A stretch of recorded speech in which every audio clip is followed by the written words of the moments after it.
La plupart des gens passent toute leur vie piégés dans des difficultés économiques, se demandant pourquoi l'argent semble constamment leur échapper.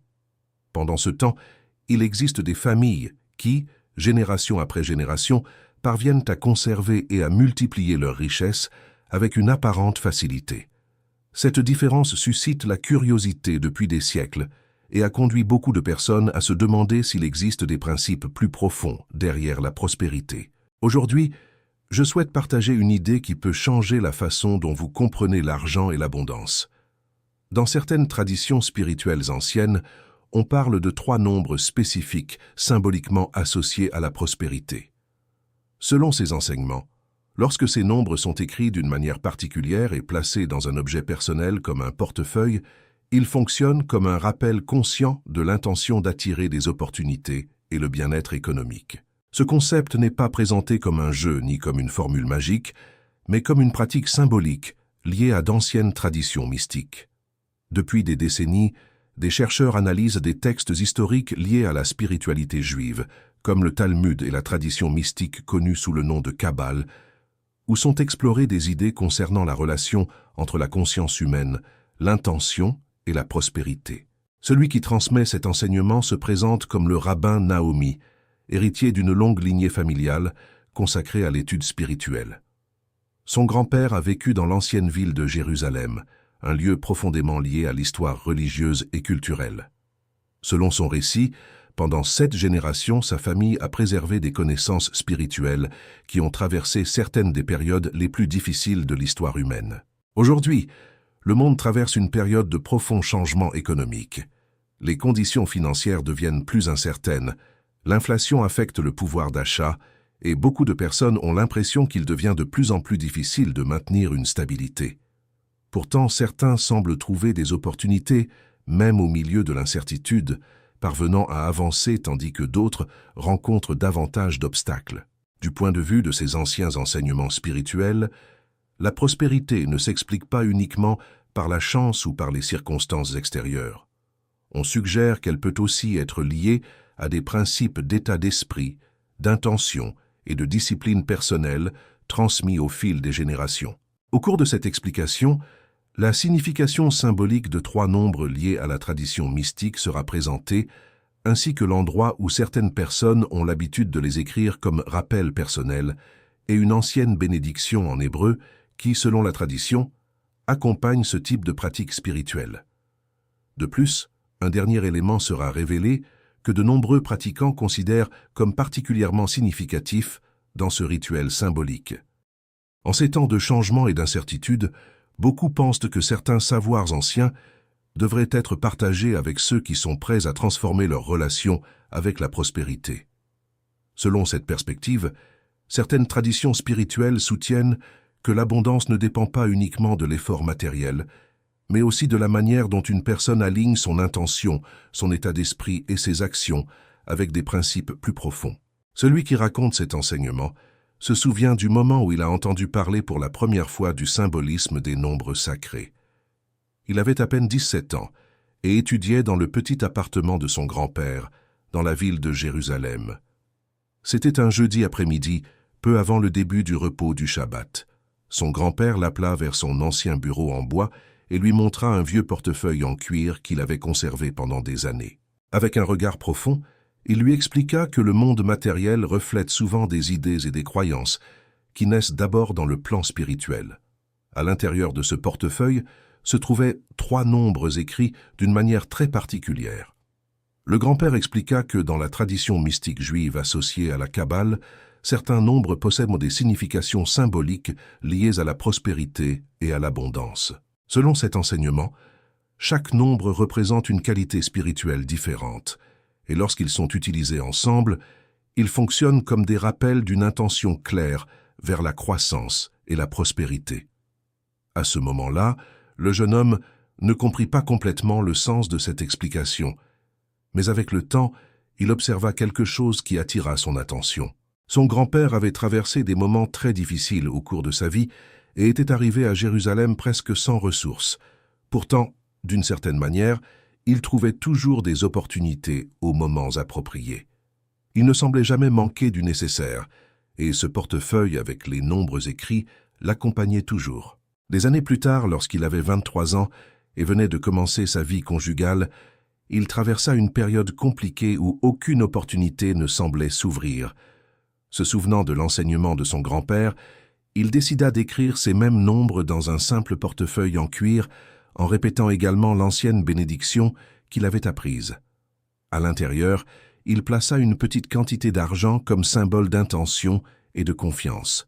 Peu de temps après, une opportunité d'affaires inattendue apparut et changea significativement sa situation économique.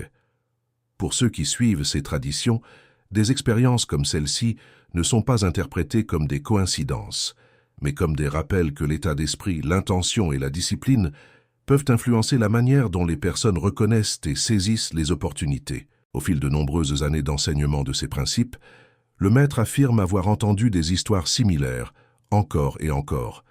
Beaucoup de personnes travaillent dur, suivent les conseils financiers habituels et pourtant ont l'impression que l'argent disparaît aussi vite qu'il arrive. Les dépenses imprévues, les dettes ou les contretemps peuvent donner l'impression que les progrès reculent constamment. C'est pourquoi certaines traditions spirituelles mettent l'accent non seulement sur l'effort extérieur, mais aussi sur le développement d'un état d'esprit conscient, orienté vers la prospérité et les opportunités. Au fil des années, de nombreuses personnes s'approchent de maîtres spirituels avec la même inquiétude. Elles travaillent sans relâche, font plus d'efforts que beaucoup autour d'elles et pourtant ont l'impression qu'une sorte de barrière invisible les empêche d'atteindre une stabilité financière. Cette frustration se répète souvent, car même en suivant des conseils courants, comme mieux gérer leur argent, travailler davantage d'heures ou simplement garder une attitude positive, le problème de fond semble ne pas se résoudre. Certaines traditions spirituelles anciennes proposent une explication différente. Dans des textes historiques comme le Talmud, on évoque l'idée que toute réalité matérielle possède également une racine spirituelle. Selon cette vision, lorsqu'une personne tente de modifier uniquement les circonstances extérieures, sans prêter attention à sa mentalité, à ses croyances ou à son intention intérieure, les résultats ont tendance à être temporaires. Il peut y avoir des progrès momentanés, mais avec le temps, beaucoup de personnes retournent à des situations de manque. Cette approche tente aussi d'expliquer pourquoi certaines personnes qui obtiennent soudainement de grandes sommes d'argent, comme cela arrive parfois aux gagnants de loterie, finissent par les perdre en quelques années. De la même manière, certaines personnes travaillent des journées extrêmement longues, sans obtenir de progrès financiers significatifs, tandis que d'autres semblent trouver des opportunités avec plus de facilité. Dans ces enseignements, la différence n'est pas attribuée uniquement à l'effort ou à la chance, mais à ce qu'on appelle l'alignement intérieur, la combinaison entre mentalité, intention et action cohérente. Tout au long de l'histoire du peuple juif, de nombreuses communautés ont conservé des traditions spirituelles qui influencent leur manière de comprendre le travail, l'éducation et la prospérité. Ces enseignements, liés en partie à la tradition mystique connue sous le nom de Kabbale, considèrent que les nombres possèdent des significations symboliques qui vont au-delà de leur simple usage pour compter. Dans ce contexte, chaque nombre représente une qualité ou un principe spirituel pouvant servir de rappel de valeurs telles que la discipline, la générosité ou la responsabilité. Selon ces idées, lorsqu'une personne utilise certains symboles ou nombres avec une intention claire et consciente, ceux-ci peuvent fonctionner comme des outils psychologiques et spirituels renforçant son orientation vers la prospérité. Il ne s'agit pas simplement d'écrire des nombres de manière aléatoire, mais de le faire avec attention et avec une intention précise. Dans cette tradition, 3 principes importants sont mentionnés. Le premier est lié à l'acte d'écrire. Dans de nombreuses cultures spirituelles, écrire à la main possède une valeur particulière, car cela est considéré comme une manière de relier l'intention intérieure à une action concrète. Un exemple en est la tradition des manuscrits sacrés, qui historiquement sont réalisés à la main avec un grand soin. Le deuxième principe concerne le concept de récipient. Dans un sens symbolique, des objets personnels comme un portefeuille peuvent représenter la capacité d'une personne à gérer et à conserver les ressources qu'elle reçoit. Préparer cet objet avec une intention consciente peut servir de rappel quotidien de responsabilité financière et d'ouverture à de nouvelles opportunités. Enfin, le troisième principe concerne l'activation de l'intention. Dans de nombreuses traditions spirituelles, une bénédiction ou une phrase significative est utilisée pour renforcer le but d'une pratique. Dans cette perspective, les mots n'expriment pas seulement des idées, mais aident également à concentrer l'esprit et à consolider une décision intérieure. Dans l'ensemble, ces enseignements présentent une vision selon laquelle la prospérité ne dépend pas uniquement de facteurs extérieurs, mais aussi de la manière dont les personnes alignent leur mentalité, leurs habitudes et leurs intentions avec les opportunités qui apparaissent dans leur vie.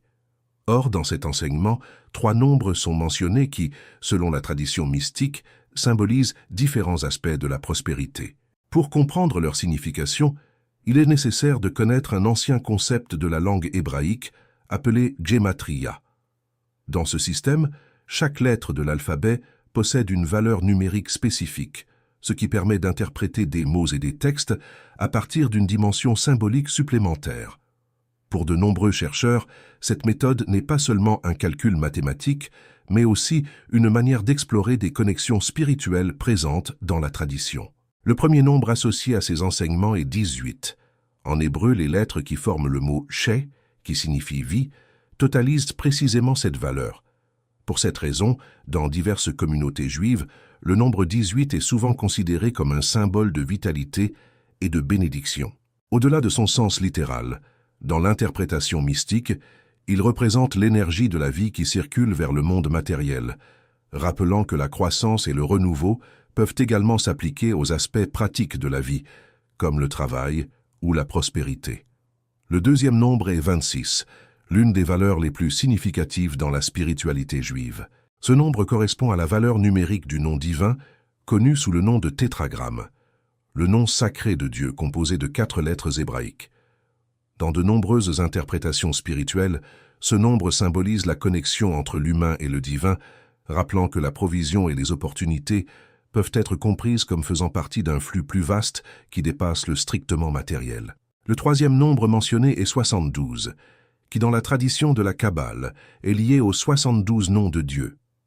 Ces combinaisons symboliques sont associées à différents aspects de la sagesse spirituelle et apparaissent liées à des récits bibliques comme celui du livre de l'Exode, où est décrit l'épisode de la traversée de la mer Rouge. Pour les mystiques, le nombre 72 représente la plénitude et l'idée que la bénédiction peut se manifester de multiples façons. Selon cette tradition, certaines personnes utilisent ces nombres comme des symboles écrits sur de petits papiers, qu'elles conservent dans leur portefeuille. Cette pratique est interprétée comme un rappel conscient de leurs objectifs financiers, de la discipline dans la gestion de l'argent et de l'intention de rester ouverte aux nouvelles opportunités. Cependant, ceux qui transmettent cet enseignement soulignent généralement que ce type de pratique symbolique ne doit pas être pris à la légère. Dans de nombreuses traditions spirituelles, les rituels ou les symboles nécessitent attention, respect et une intention claire. Au-delà de l'acte physique d'écrire des nombres, ce qui compte vraiment est l'état d'esprit qui les accompagne.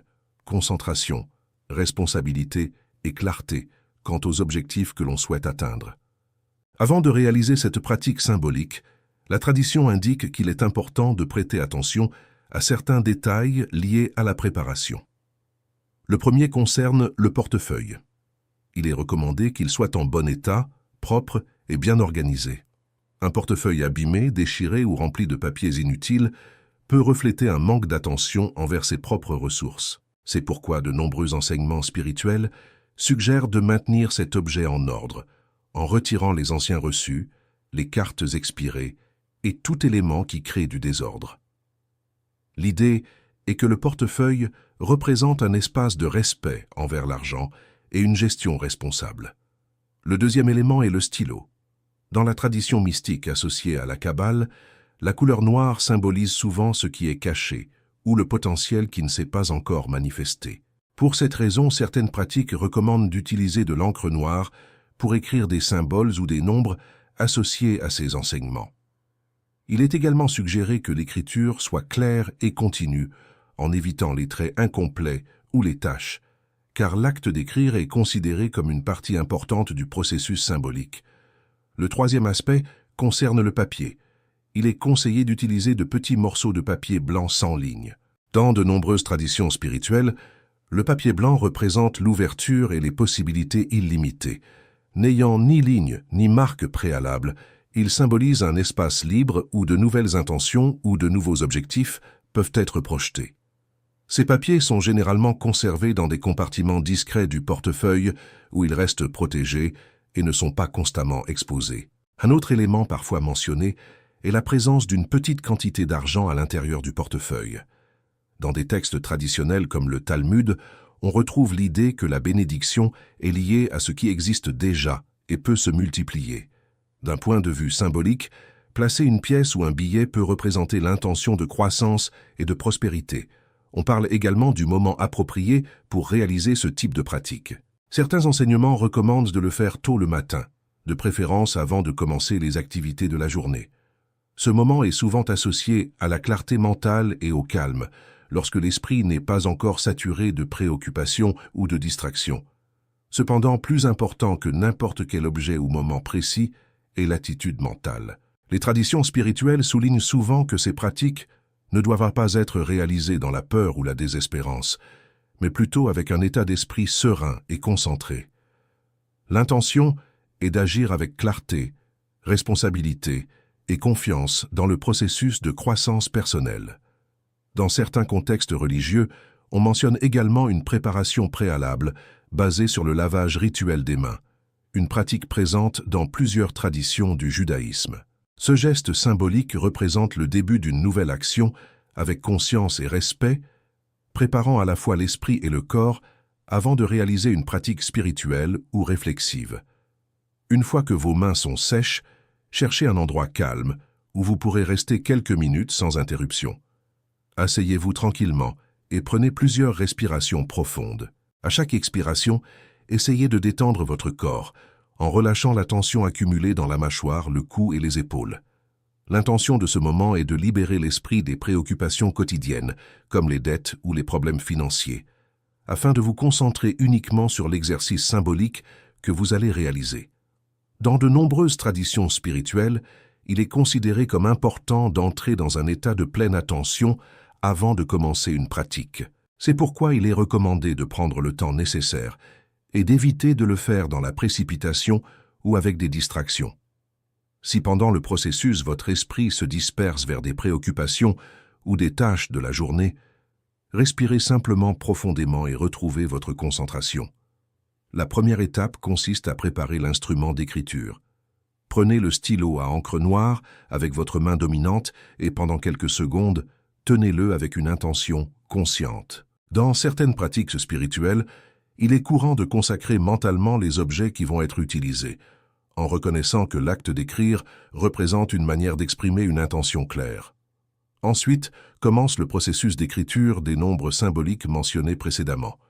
Prenez le premier morceau de papier blanc et écrivez calmement le nombre 18, un nombre qui, dans la tradition hébraïque, est associé au mot « vie ». Pendant que vous l'écrivez, certaines personnes utilisent une visualisation simple. Imaginez une énergie positive circulant vers leur projet, leur travail et leur bien-être économique. L'idée est de renforcer mentalement le concept de croissance et de renouveau. Ensuite, prenez le deuxième papier et écrivez le nombre 26. Cette valeur est liée au nom divin, connu sous le nom de tétragramme dans la spiritualité juive. Pour ceux qui suivent cette tradition, ce nombre symbolise la connexion entre la vie quotidienne et une dimension spirituelle plus vaste.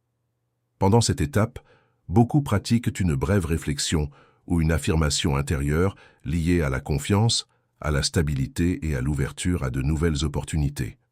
L'étape suivante consiste à écrire le nombre 72 sur le troisième papier.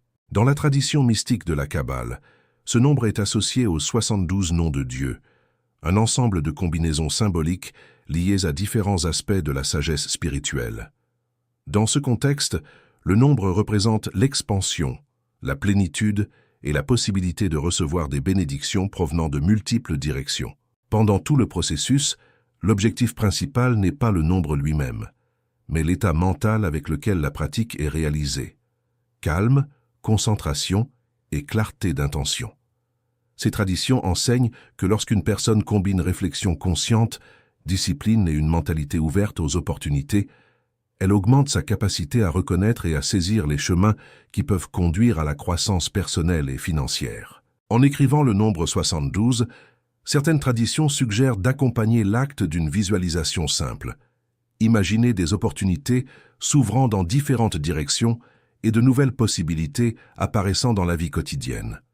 L'intention est de renforcer mentalement l'idée d'expansion et de croissance. Dans la mystique associée à la Kabbale, ce nombre est symboliquement lié aux 72 noms de Dieu, qui représentent différents aspects de la sagesse et de la transformation spirituelle. Une fois les 3 nombres écrits sur leurs papiers respectifs, l'étape suivante consiste à les placer dans le portefeuille. Beaucoup de ces pratiques recommandent de les mettre dans un compartiment discret, par exemple derrière une carte ou dans une section intérieure, afin qu'ils ne soient pas visibles lorsque l'on utilise le portefeuille. Dans des textes traditionnels comme le Talmud, on trouve l'idée que la bénédiction est souvent associée à ce qui est gardé avec discrétion et modestie. Il est également suggéré de placer près de ces papiers une petite quantité d'argent, comme une pièce ou un billet. D'un point de vue symbolique, ce geste représente l'intention de croissance et de continuité des ressources, rappelant que la prospérité commence souvent par de petits pas et une gestion consciente. Après avoir complété la pratique, certaines personnes choisissent de la garder privée pendant un certain temps. Dans plusieurs traditions spirituelles, il existe l'idée que les processus personnels se renforcent lorsqu'ils sont réalisés avec discrétion, sans chercher d'approbation extérieure. Durant cette période, l'objectif est simplement de poursuivre les activités quotidiennes avec une attitude calme et confiante. En ce qui concerne les résultats, ceux qui pratiquent ce type de rituel soulignent généralement qu'il ne s'agit pas d'attendre des changements dramatiques immédiats, mais plutôt de prêter attention à de petits signes indiquant un mouvement ou de nouvelles opportunités. Il peut s'agir d'une idée inattendue, de la solution à un problème qui semblait bloqué, ou de l'apparition d'une opportunité professionnelle ou financière. Au fil des jours, l'important est de maintenir une attitude de gratitude et de responsabilité face à tout progrès qui apparaît. Dans de nombreux enseignements spirituels, on affirme que la prospérité ne consiste pas seulement à recevoir des ressources, mais aussi à les utiliser avec intégrité et avec un objectif clair. L'idée centrale est que l'abondance doit être accompagnée de valeurs telles que l'honnêteté, la générosité et le respect envers les autres.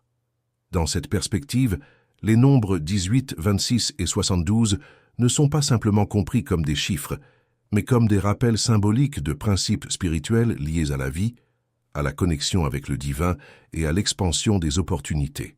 La véritable intention de ces pratiques est de favoriser un état d'esprit équilibré qui combine discipline, gratitude et ouverture à la croissance personnelle et financière.